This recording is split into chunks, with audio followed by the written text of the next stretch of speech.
This is Esports Boxing Club. Sorry, no.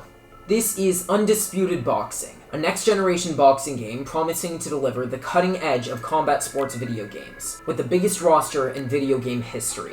The promise of the last 2 years of development have been a simulation of the sport like has never been seen before, with the most realistic stamina, damage, and footwork ever provided to the combat sports world, all wrapped in a package of stunning graphics that puts AAA games to shame.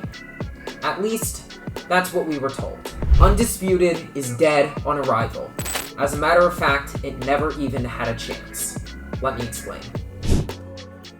The last prominent boxing game to release to the combat sports gaming community was EA Fight Night Champion in 2011. With a Metacritic review score of 86 from the critics and 74 from the fans, it's safe to say that this was considered, at the time, a solid boxing game. Hopes were high from the boxing community, with Fight Night Champion selling over 1,800,000 copies. And then, there was radio silence.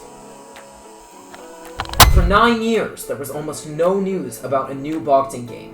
And then, this curious little game popped up, Esports Boxing Club. Just the title got people intrigued. An esports boxing game, one that focused on the competitive and simulation community, people got excited, and that excitement kept rising and rising as they put out more and more videos of what the game was going to be and what it was going to look like. They promised a fighting game like people had never seen before, and it was going to be coming to all platforms with early access soon.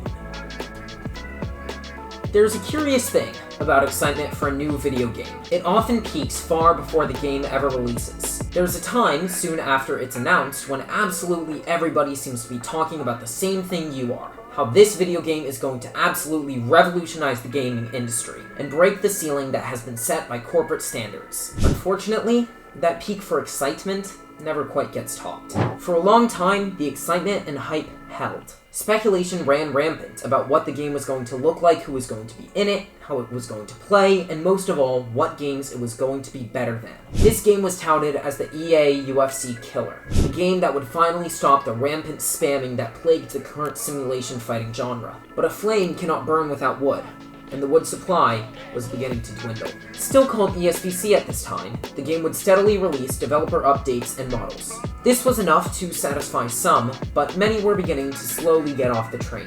A lack of transparency from the developers on any type of early access, release date, beta test, or in-game footage was frustrating their consumer base. As ESPC took on more and more duties and the game began to grow, the player base became more frustrated as their promise of an early access date came and went without anything in sight. Months passed, and so did that peak that had been reached so early in the cycle. But months aren't spent in a development house doing nothing.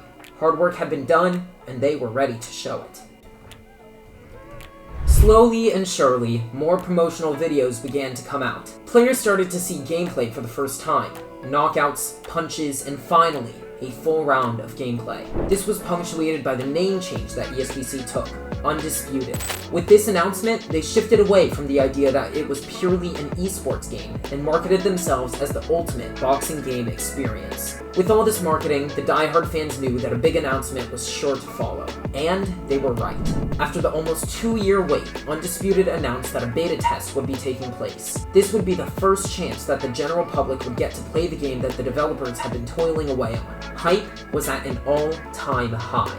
This beta was an absolutely unprecedented move and showed that the developers would, in theory, be listening to the community feedback from the beta test. All that was left to do now was wait.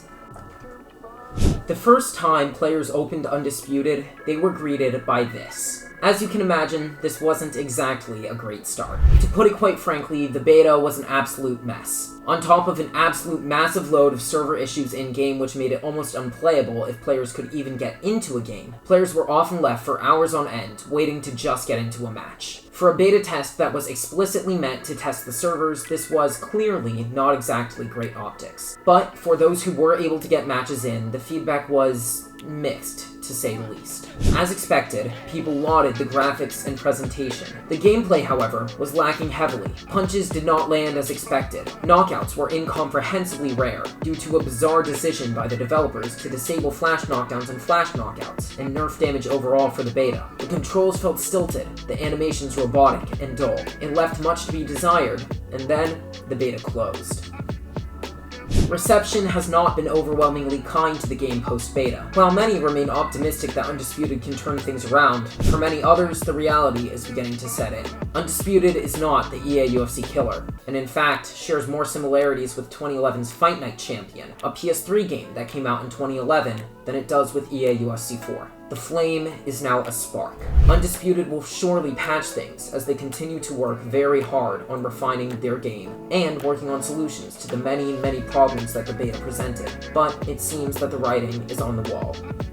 This video started by telling you that Undisputed is dead on arrival, and now, after the history has been explained, that should be clear. But unfortunately, this game's fate seems to have been sealed long before the disastrous beta. Undisputed started as an indie game, made by a studio that had never made a single game as a team. The goal by a passionate development team was to create a simulation boxing experience that could be played by boxing lovers like them around the world. But as the game began to grow in popularity, so did the demands. Thus, the game took on a larger scope than it could be expected to achieve. Canelo Alvarez, Joe Frazier, George Foreman. These are just some of the names that are licensed to appear in Undisputed. These massive names automatically create an expectation that Undisputed simply was never going to be able to live up to. They don't have a AAA budget, and they don't have the resources that a billion-dollar company like EA does, nor the experience of creating simulation fighting games for over 20 years. But all that would have been much easier to accept if it came from them first.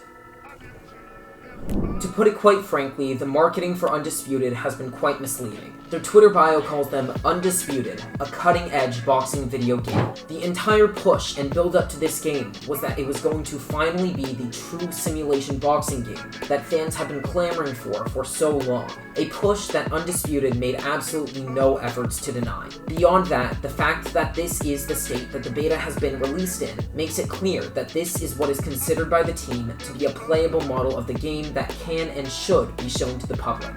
To think that this beta is just a test and not the final product is to delude oneself into believing that the amount of issues that this game has can be changed in such a short amount of time. By the massive load that this game has taken on, and by nature of the demand of the consumer, Undisputed now has two choices. Release the game soon in the mess that it is in to capitalize on whatever hype is remaining, or delay it to the point that much of the interest has been lost. It's an unfortunate circumstance, and goes to show what happens when an eager development team and publishing company take on more than they can chew, and why video game development can really be hell on earth.